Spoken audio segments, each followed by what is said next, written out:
Hello everyone, and welcome to my top 20 list of favorite PC games of all time. I'm your host, Colors Fade.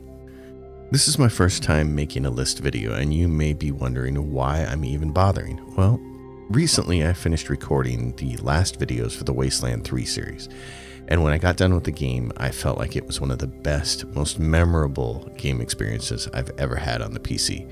And it made me stop and consider, where would I place it within the pantheon of games that I've played over the course of my life? So I sat down and I made a list. So the games on this list are my favorite games of all time, which means that when it comes to ordering them, order doesn't really matter so much. I love them all. But for the purposes of this video, I decided to try to come up with a way to rank them according to some sort of criteria. And what I settled on is the criteria of replayability. How likely would I be to replay one of these games? How much do I want to replay one of these games? And how often do I actually replay any of these games? That's the criteria I used. So without further ado, let's get started. Coming in at number 20, Fallout 1. From a story standpoint, Fallout 1 is probably my favorite of the Fallout series. Everything from Ron Perlman's fantastic and memorable opening to the pop culture references and humor of the video game just landed hard for me. I remember playing this game over and over and over and never growing tired of it. I thought it was a pretty perfect role-playing game. The only reason it's so far down on the list now is because the engine is so dated. It's really hard to get the game to run, and playing it just doesn't feel nearly as fun as everything else on this list. I suspect that the next great game to come along will push this one off the list altogether. Number 19, System Shock.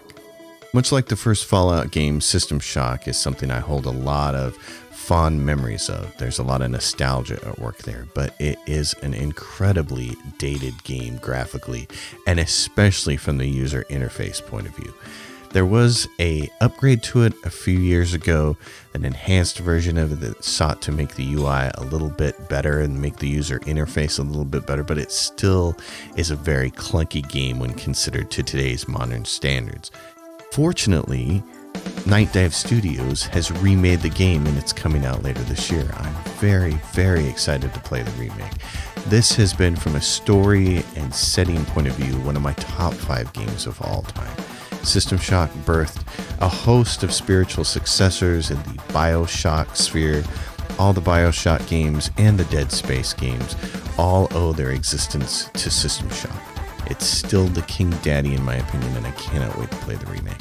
Number 18, Stellaris. Those of you who watch this channel know that I have sunk thousands of hours into Stellaris. It is a game that I have invested a lot of time in, even making some very popular guides on YouTube. It remains my most played and most favorite of the 4X genre games. I've played all sorts of games from Civilization to Master of Magic to everything in between, and nothing has really captured my attention and held it the way Stellaris has over the last several years. Granted, it has its flaws, and the developers have made some significant missteps along the way. Fortunately, the modders have saved us from some of those. But that said, I have yet to find a contender that will dethrone this game. When it comes to sitting down and wanting to play a 4X game, wanting to play some sort of grand strategy game and conquer the world, or in this case, conquer the galaxy, nothing really scratches the itch as good as Stellaris. Number 17, Pathfinder Kingmaker.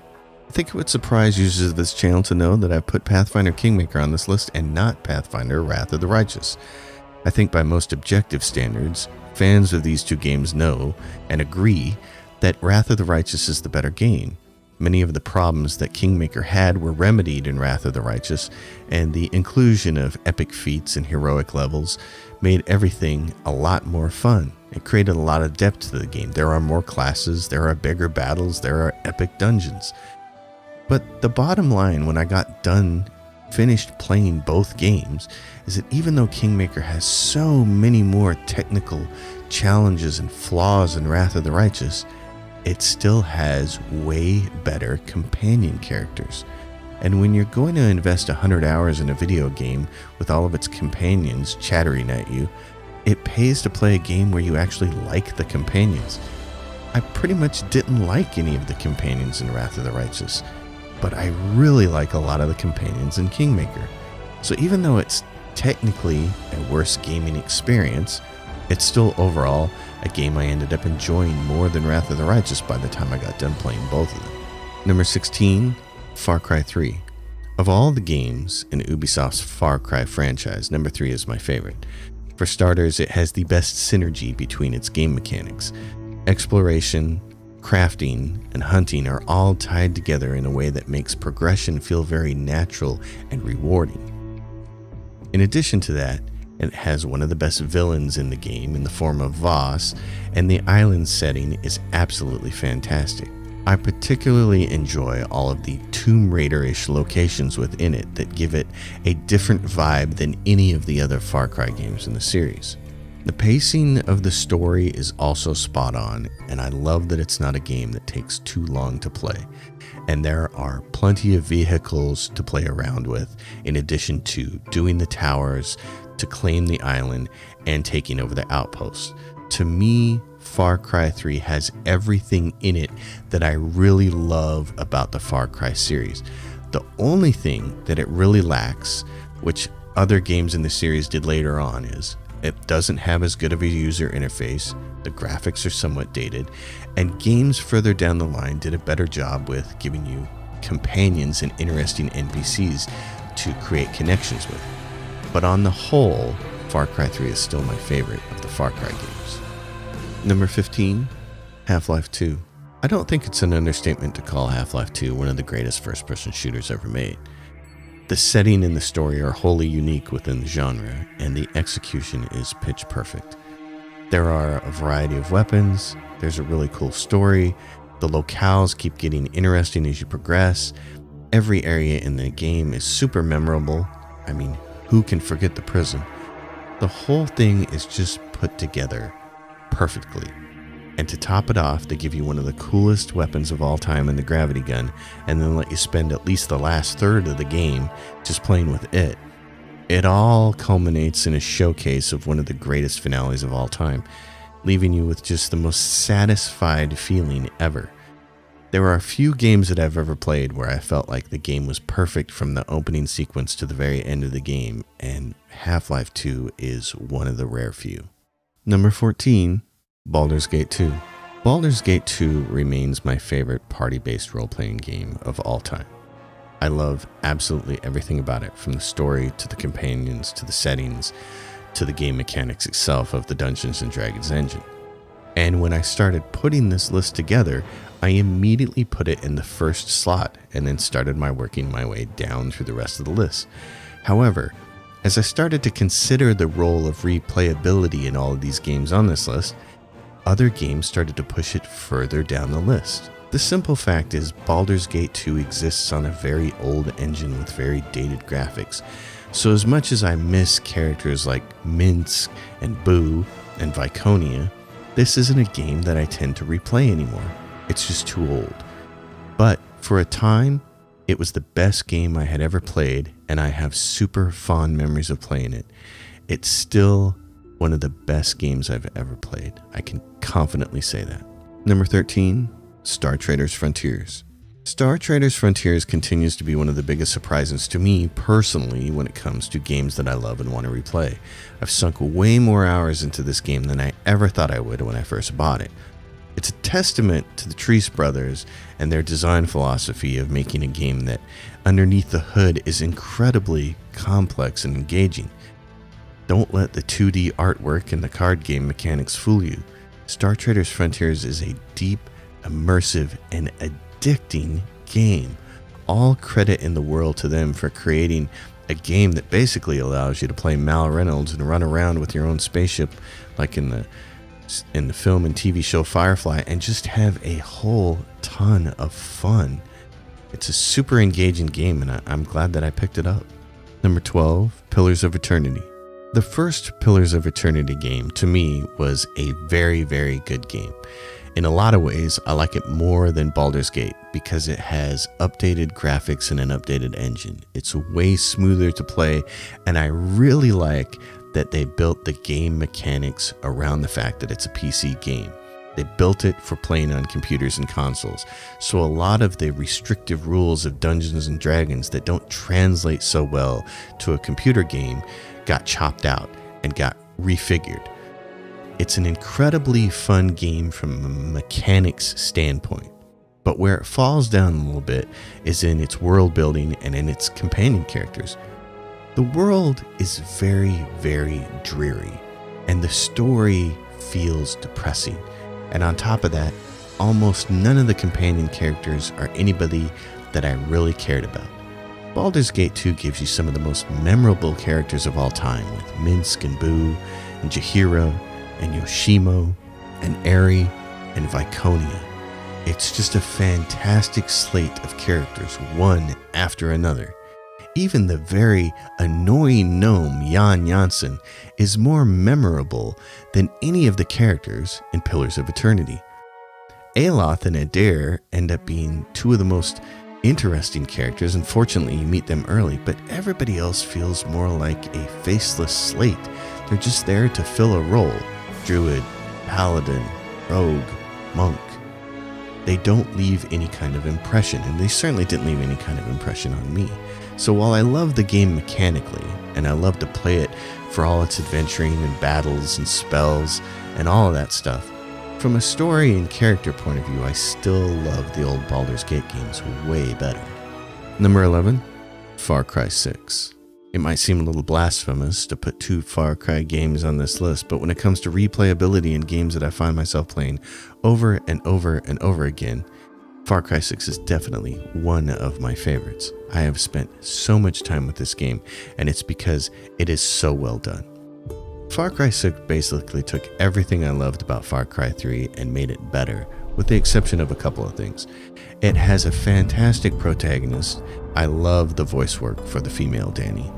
And it also has what I consider to be the best villain of all time, Giancarlo Esposito. He is absolutely phenomenal, and I'm so glad they got him in the game.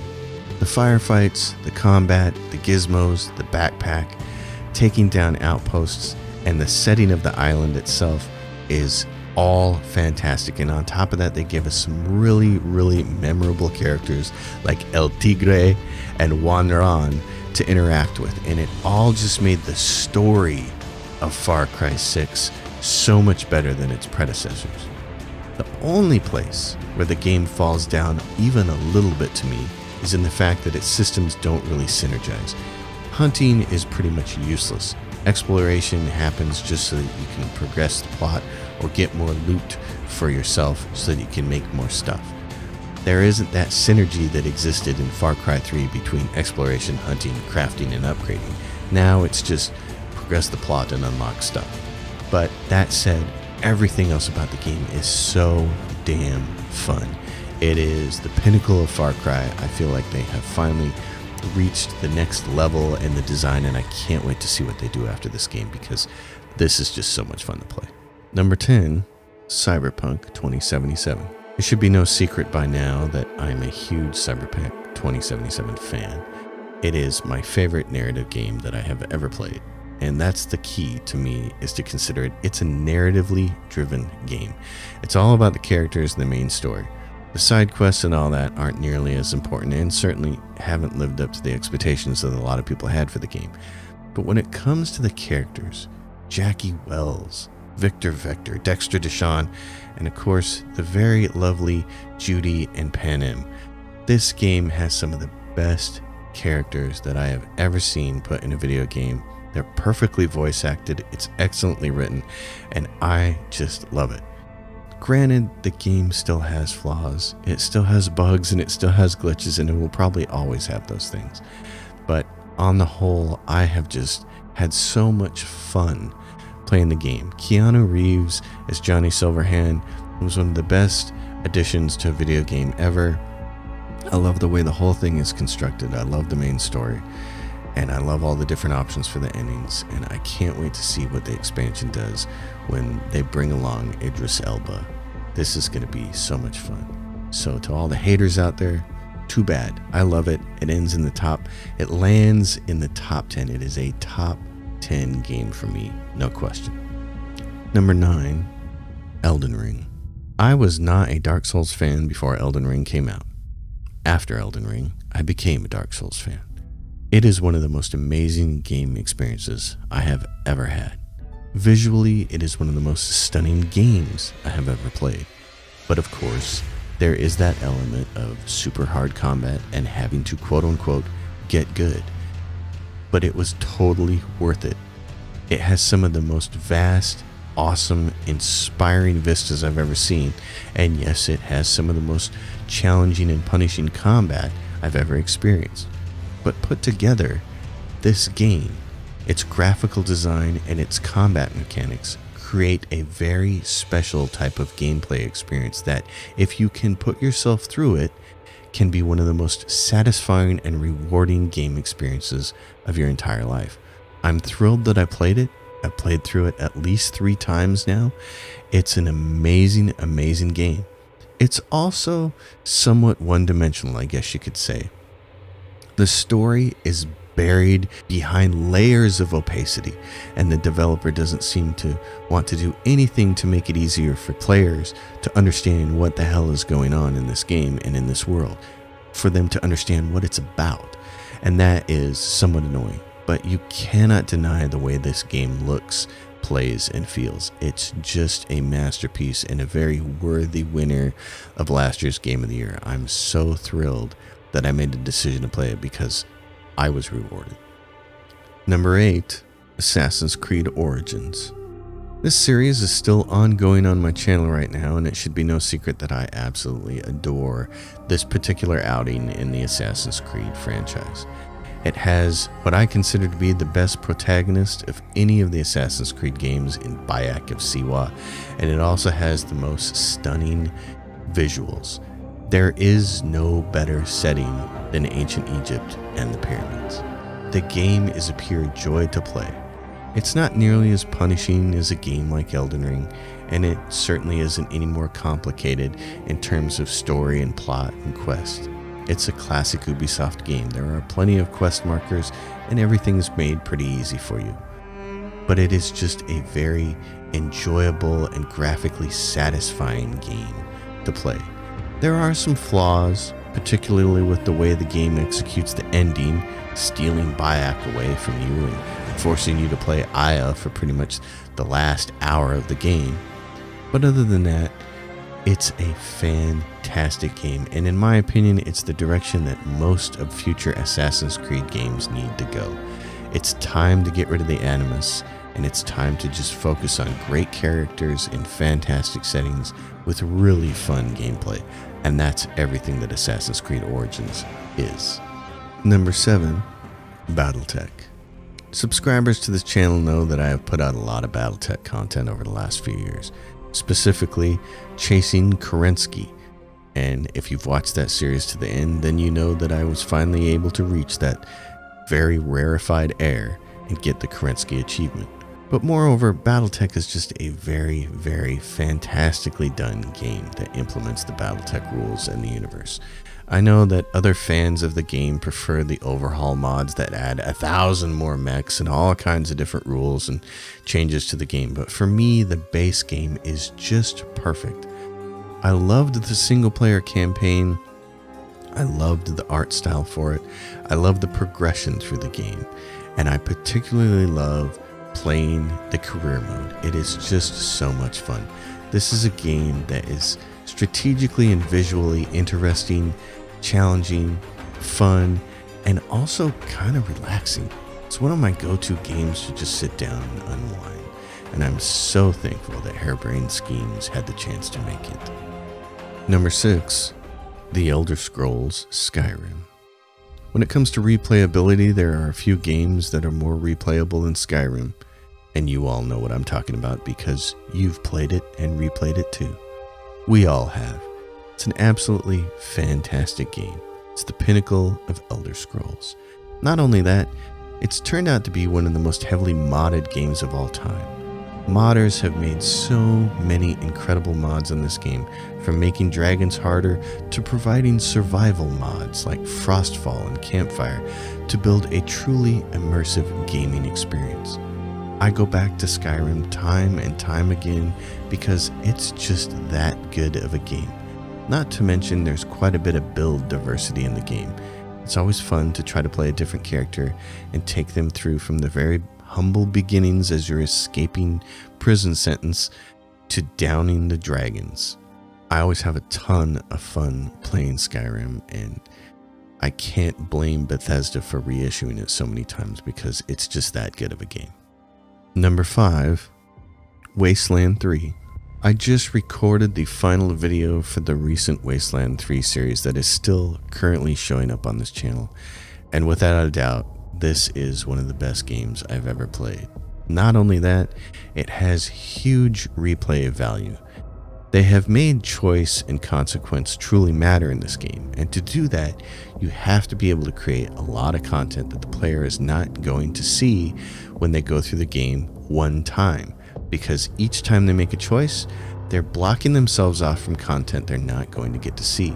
I know some fans of gaming are against this sort of game design. They want to see everything and they want to do it in one pass and then move on to the next game. But I really value the replayability in games like this and the ability to make different choices and see different parts of the game and get different achievements. But on top of that, the game is just damn fun. This has some of the most fun and engaging turn-based tactical combat I have ever experienced in a game. It is just wonderful. All of the encounters have been so much fun to play. I'm so thrilled that I played, and I'm actually on my 3rd or 4th playthrough now. I've lost count. It's a wonderful game. It immediately vaulted into my top 5. I was surprised by that when I was putting this list together, but it's that good. It's an awesome game. Number 4, Divinity Original Sin 2. I could just as easily put Divinity Original Sin 1 in this slot, and that's kind of what you should consider this. Divinity Original Sin 1 and 2 are two of the best games I have ever played. They are fantastic. Divinity Original Sin 2 gets the nod because the game mechanics are better. I really like the way they split up physical and magical armor. I love how the characters are fleshed out more and that you can play the named characters like the Red Prince. I love the class system in the game, and I really adore the combat. The game is about the combat, and that's what it's like with most of these turn-based tactical games. It's all about the combat. Are the combat mechanics fun? Hell yes. In fact, I'm not sure I've ever had more fun playing a tactical turn-based game than I have playing the Divinity games. It is the pinnacle of tactical turn-based playing, and on top of that, it's graphically stunning with really imaginative characters and really interesting scenarios and really, really great puzzles. This is just a darn near perfect game, and I would happily replay it in a heartbeat if someone said, play it again tomorrow. Oh hell yes, I would. Number 3, The Witcher 3. I was not an immediate fan to The Witcher 3 like a lot of other people were, and part of that was because when I played The Witcher 1 after it had first come out, I hated it. I tried to replay The Witcher 1 years ago and give it a second chance, and I still hated it. I hated the fact that there were long cutscenes before battles, so you would get your butt kicked, die, have to reload the game, and have to sit through the long cutscene yet again. The game was just poorly constructed and the combat was awful. Because of that, I never got very far in The Witcher 2, and I just never became a fan of the series. But I had a number of friends who kept telling me, you gotta play Witcher 3, it's a masterpiece. And you know what? They're not wrong. When I finally did get around to playing it, it was one of the best gaming experiences I've ever had. Yes, it is an amazing, narratively driven role-playing game with some fantastic characters. Geralt, of course, is much loved for many reasons. He's a fantastic protagonist. Yennefer and Triss are wonderful. It's just a chock-full game of amazing characters. On top of that, the open world exploration is amazing. The whole game graphically can be made to look even more amazing with mods. The combat is fun once you get used to it, and building your character is really cool. I love role-playing games that let you build your character a certain way. There are some variations with Geralt that make it really fun to play. It's a fantastic, fantastic game. And when it comes to the idea of revisiting a game over and over, high replayability, The Witcher 3 is a top 3 game for me now. It's that good. Number 2, XCOM 2. Much like the Divinity Original Sin games, I have an unabashed love for both of the first and second XCOM games. I really like the first XCOM game and its expansion, Enemy Within. I love the mechs, and I love the added mission types, culminating in one of the greatest showdowns of all time in the Exalt Center. But everything that is great about XCOM 1 is ramped up and made better in XCOM 2. XCOM 2 is just a phenomenal game with some really cool specialized subclasses. I loved playing all of them. The Templar became my favorite after playing through the game a few times. Everything from the story to the characters to the world design is really wonderful. It presents you with some of the most challenging enemies and scenarios, and it's just a great game. And obviously, because it's a tactical turn-based game, the replay value is super high. I have played the game from start to finish a number of times, and when it comes to thinking about games to replay over and over again, this is a game that I would start playing again tomorrow. It's just that good. I'm so happy that it exists. I'm so happy that it got made, because way back in the early 90s I played the original XCOM and I had a blast with that game. The fact that these two games got made by Firaxis is incredible, and they are two really amazing games. XCOM 2, it's a top 5 game for me, and right now it's sitting in the number 2 slot because it's just that good. It's awesome, even if snipers with a 95% chance to hit end up missing 50% of the time. It's still awesome. Number 1. I've had word from a settlement asking for help. There's still hope in there are Minutemen out there somewhere. There is no game on this list that I go back and play more readily than Fallout 4. It's just a fact. I consider it as close to a perfect game as possible. It has one of the best openings of all time. The first hour of the game, first 2 hours of the game, when you're going and you're meeting Preston and pulling everybody back to Sanctuary, is so much fun. It is a perfect opening to a game. And then the game world opens up, and running around Boston and setting up the settlements and doing all the different quests and going into the locations and making your gear better and getting better weapons and trying to get legendary effects and building out your character. It's all so much fun. I was not a fan of the game when it first came out. I did not buy it on launch day like everybody else did. I waited till about 8 months later when I got it on sale for half price. And the reason for that is because I thought the settlement building was just going to be the dumbest thing in the world, and I couldn't believe that anybody would want to build a settlement instead of running around shooting super mutants. But then I got the game on sale 8 months later, and what was I doing? Building settlements. It's an amazingly addictive aspect that was added to the game. It's totally fun. I love taking over those places, especially places like Hangman's Alley, killing all the raiders off, and then being able to build it up into some kind of place that you frequently revisit and call home. I also love that there is a survival mode for the game and that you can mod it.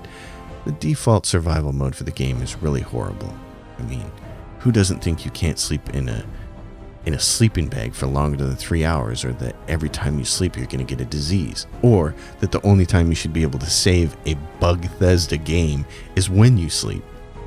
Fortunately, there is a mod called Survival Options that makes the survival mode so much better and puts it more on par with the survival mode from Fallout New Vegas.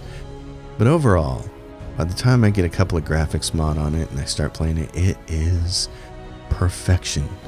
It is the Fallout universe. It's everything that I love about Fallout, but it is an incredibly beautiful and fun package to play in. And whenever I'm just looking for the comfort food of video games, I go back to Fallout 4 every single time. It has become one of my all-time favorite and most played games, and it's never not enjoyable. I have a good time every time I play it. I know there are people out there who are not fans, and I know there are people who think that New Vegas is a better game. And there are parts of New Vegas that I really love, including Old World Blues, which I still consider to be the best DLC ever made for a Fallout game. But conversely, Fallout 4 also has two of the greatest DLC ever made, Nuka World and Far Harbor are both incredible extended content to the game. Nuka World is so much fun, and getting that park up and running is an absolute feat of enjoyment. And Far Harbor is so awesome and moody and has such a great sequence of quests, and it is so satisfying to blow up the children of Adam. Overall, it's just one of the best gaming experiences of my entire life, and I'm so thankful to know that recently Bethesda said Fallout 5 is officially a go, so we know we're going to get an Elder Scrolls 6 and we're going to get a Fallout 5. Some of these games on this list are going to get pushed down, and I can't wait.